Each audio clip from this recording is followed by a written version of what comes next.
This is the Lone Creator YouTube. We hope this video helps. In this video, I will explain how to link cells from one sheet to another in Excel. This powerful feature allows you to pull data from various parts of your workbook into a central location, ensuring consistency and accuracy.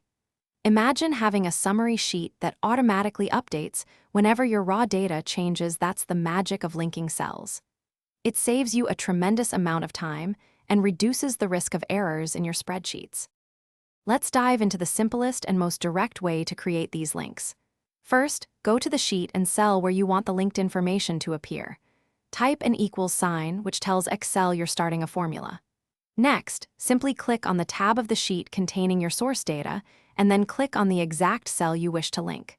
Finally, press Enter, and you'll see the data instantly appear, linked directly from its source. Once you've created a link, take a look at the formula bar. You'll notice a formula that typically looks like equals sheet name, A1. The sheet name part refers to the sheet where your original data resides, and the exclamation mark separates it from the cell reference, like A1. Excel automatically generates this precise syntax for you.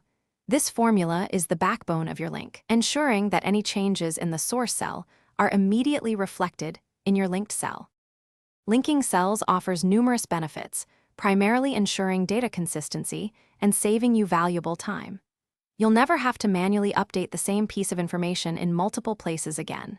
For best practices, always use clear and descriptive names for your sheets. This makes your formulas much easier to understand and manage, especially in larger workbooks. Embrace this fundamental technique to make your Excel workbooks more dynamic and efficient. Thanks for watching. Consider subscribing if we helped you.